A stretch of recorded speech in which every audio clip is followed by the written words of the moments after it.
लोक नीति को परिभाषित कीजिए। लोक नीति के विभिन्न मॉडलों अथवा सिद्धांतों का विश्लेषण कीजिए। उत्तर है इसका, दुनिया में बहुत सारे देश हैं जो एक दूसरे से विभिन्न पहलुओं जैसे सामाजिक, राजनीतिक, आर्थिक पहलुओं में अलग है। हर किसी देश की अपनी अपनी सामाजिक स्थिति है, हर किसी की अपनी राजनीतिक प्रणाली है और हर कोई देश अमीर या गरीब है, इसलिए उन देशों की भी लोक नीति अलग होती है। उदाहरण स्वरूप भारत में लोक नीतियाँ भारत की आंतरिक स्थितियों को ध्यान में रखकर बनाई जाती है, जिसमें गरीबी की समस्या, अशिक्षा, बड़े पैमाने पर बेरोजगारी, खाद्य असुरक्षा, सामाजिक और लैंगिक न्याय जैसी स्थितियाँ, समाज के कमजोर वर्ग की मजबूती पर ध्यान, कृषि और उद्योग क्षेत्र में विकास, मनुष्यों के जीवन स्तर में सुधार, पर्यावरण में संतुलन और राष्ट्रीय स्तर पर आर्थिक विकास को ध्यान में रखकर लोक नीतियाँ बनाई जाती हैं। लोक नीति को विभिन्न विद्वानों द्वारा अलग अलग तरीके से प्रस्तुत किया गया है, जो नीति और नीति के काम करने के तरीके से विभिन्न पहलुओं पर ध्यान केंद्रित करते हैं। आइए देखते हैं लोक नीति की परिभाषाएं। थॉमस आर डाई के अनुसार लोक नीति वह नीति है जो कुछ भी सरकार करने और ना करने के लिए चुनती है। डेविड ईस्टन ने लोक नीति को पूरे समाज के लिए मूल्यों के आधिकारिक आवंटन के रूप में परिभाषित किया है।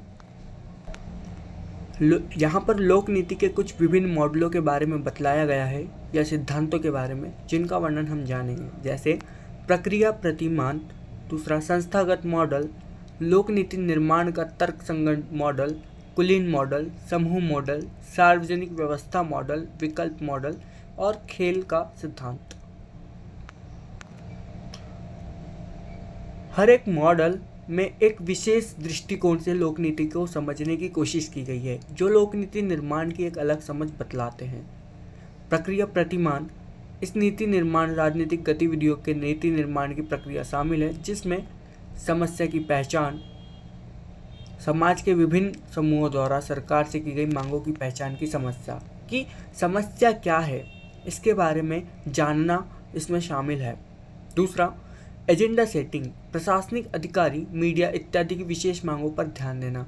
एक नीति का निर्माण बनाने के लिए प्रशासनिक अधिकारी क्या मांग करते हैं या मीडिया क्या मांग कर रहे हैं, इन पर ध्यान देना, एक एजेंडा तैयार करना। और फिर नीति का निर्माण करना, नीति प्रस्तावों पर ध्यान, फिर उसका निर्धारण करना, नीति निर्धारण, समस्या से निपटने के लिए नीति को बनाना और फिर नीति के ऊपर काम करना। लोक अधिकारियों व सरकारी संस्थानों द्वारा नीति के ऊपर काम किया जाता है। फिर आता है नीति का मूल्यांकन करना, उसको इवेल्युएट करना। नीति का विश्लेषण किया जाता है, जिसमें सरकारी एजेंसियां, मीडिया, थिंक टैंक, मतलब कि जो नीतियों को निर्माण करता है या योजनाएं बनाता है, वह निजी सलाहकार, नागरिकों द्वारा व आम जनता भी इसमें शामिल होती है, जो नीति का मूल्यांकन कर उसके सफल और असफल होने की स्थिति बताती है कि यह नीति कामगार होगी या नहीं होगी, ये जनता का काम होता है या इन सभी उल्लेखित लोगों का काम होता है, जिसमें सरकारी एजेंसियां, मीडिया, ये सब शामिल होती है। प्रक्रिया प्रतिमान के मॉडल में उपरोक्त बिंदु शामिल होते हैं। आइए जानते हैं संस्थागत मॉडल के बारे में। लोक नीति और राजनीतिक संस्थान एक दूसरे से जुड़े होते हैं। सारी राजनीतिक गतिविधियों में प्रमुख रूप से राष्ट्रपति, कार्यपालिका, विधायिका, न्यायपालिका, नौकरशाही, शहरी और ग्रामीण सरकारी संस्थान शामिल होते हैं, जो नीतियों को बनाकर उसे लागू करने के लिए उत्तरदायी होते हैं। इन संस्थानों द्वारा किए गए कार्य विभिन्न नीतियों को लागू करने के लिए सबसे प्रमुख निर्धारण कारक होते हैं। यह मॉडल विभिन्न संस्थानों के बीच संबंधों को भी निर्दिष्ट करता है और सुझाव देता है कि वे सभी एक साथ कैसे काम कर सकते हैं और एक सफल नीति कार्यान्वयन में सामूहिक रूप से योगदान करते हैं।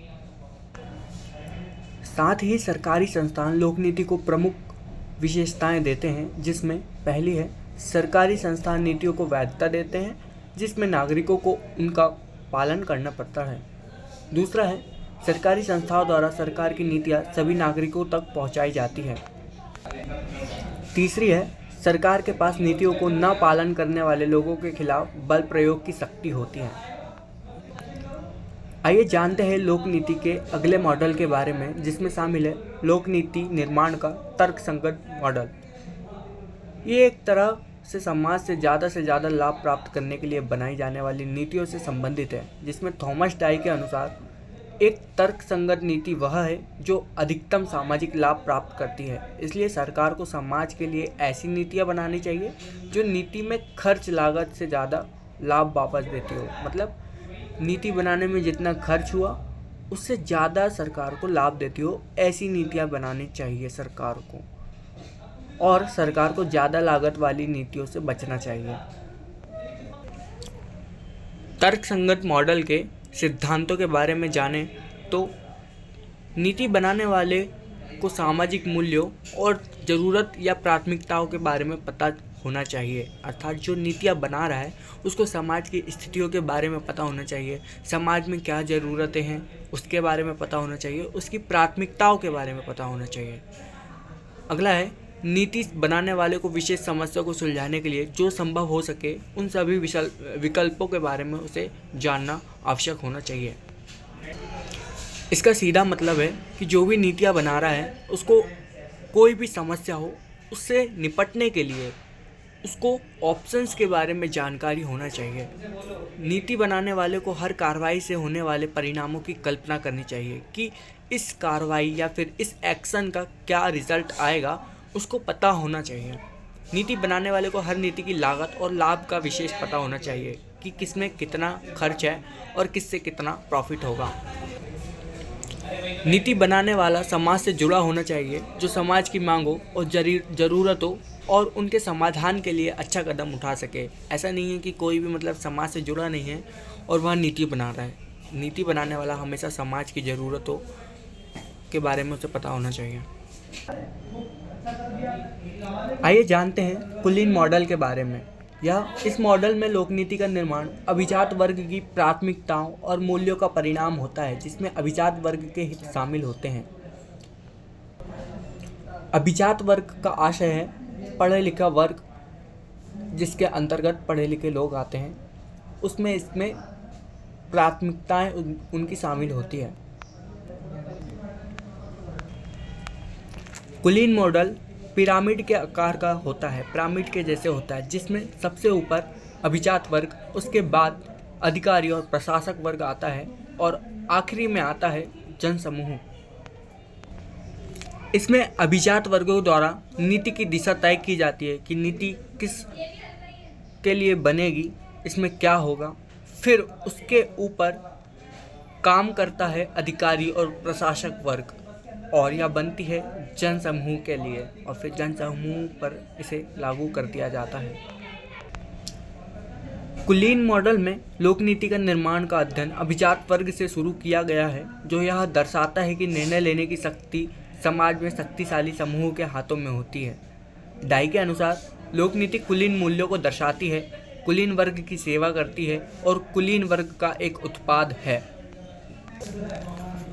थॉमस डाई के अनुसार अभिजात वर्ग के कुछ सिद्धांत दिए गए हैं जो इस प्रकार है। पहला है, समाज शक्तिशाली और शक्तिहीन लोगों में बटा हुआ है। शक्तिशाली वर्ग जो संख्या में कम है लेकिन वे समाज के मूल्यों का आवंटन करते हैं। जनता नीति तय नहीं करती, बल्कि वे शक्तिशाली लोग नीति का निर्माण करते हैं और जनता पर लागू करते हैं।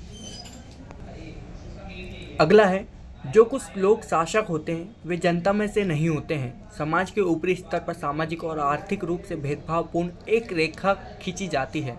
अगला देखें, अभिजात वर्गों को गैर कुलीन लोगों जो शक्तिशाली नहीं हैं उनके आंदोलन से बचना चाहिए। स्थिरता बनाए रखने व क्रांति से बचने के लिए धीमा और निरंतर होना चाहिए।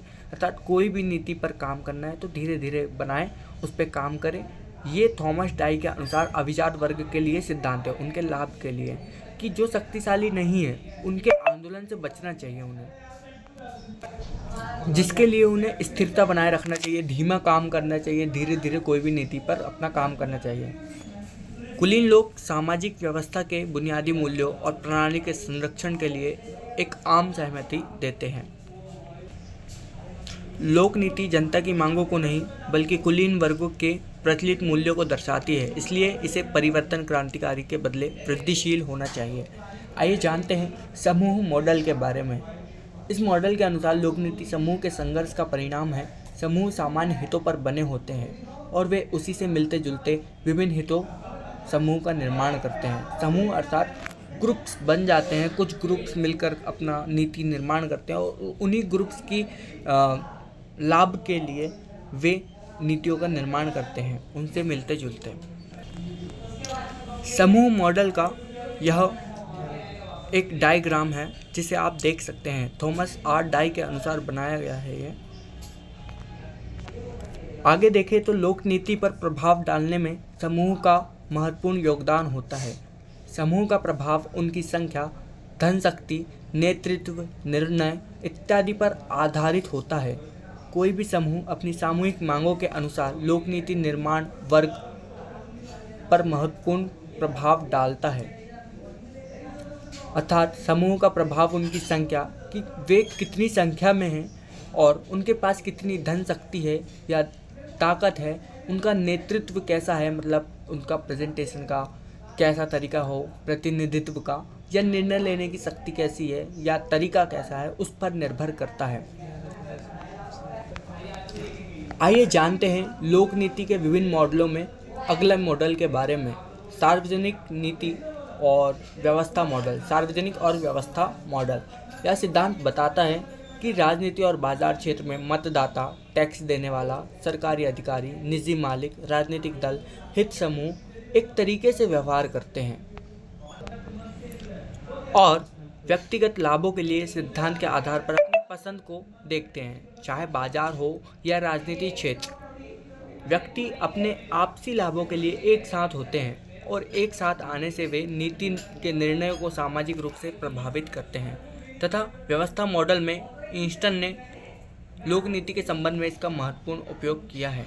आइए जानते हैं ये व्यवस्था मॉडल के बारे में। व्यवस्था मॉडल है जिसमें एनवायरनमेंट से डिमांड और सपोर्ट्स इन सब का उल्लेख किया गया है। आगे डिसीजंस और एक्शंस के ऊपर ये आगे बढ़ जाता है। लोक नीति एक राजनीतिक प्रणाली है जो पर्यावरण में आने वाली मांगों का जवाब देती है। पर्यावरण में सामाजिक, आर्थिक घटना और सेटिंग शामिल होती है जो राजनीतिक प्रणाली के लिए बाहरी होती है। नागरिकों को राजनीतिक व्यवस्था को टैक्स भुगतान, वोट डालने, कानून का पालन करने के रूप में समर्थन दिया जाता है। आइए जानते हैं खेल सिद्धांत के बारे में। ये लोक नीति का विभिन्न मॉडल में एक मॉडल है। खेल सिद्धांत, इसमें वो परिस्थितियों के निर्णयों का विश्लेषण शामिल होता है जो दो या दो से ज़्यादा प्रतिभागियों के निर्णयों में के विकल्प पर निर्भर रहते हैं। खेल सिद्धांत लोगों को कैसे निर्णय लेना चाहिए इसके बारे में बताता है तथा विकल्पों के चयन पर निर्भर होता है। उपरोक्त मॉडलों का अध्ययन कर लोक नीति को समझा जा सकता है।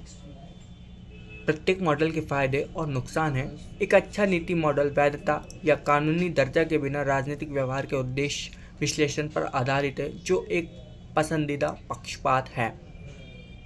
विभिन्न मॉडलों का अध्ययन कर एक लोक नीति की समझ और आवश्यकता एवं इसके कार्यान्वयन पर विशेष कदम उठाए जा सकते हैं जो किसी शासन व्यवस्था के संचालन के लिए आवश्यक होता है। तो इसके अंतर्गत हमने जाना कि लोक नीति क्या है और लोक नीति के विभिन्न मॉडलों के बारे में कि वह किस प्रकार लोक नीति निर्माण में अपना योगदान देते हैं या लोक नीति को बनाने में एक महत्वपूर्ण भूमिका निभाते हैं या लोक नीति को समझने में एक अपना योगदान देते हैं।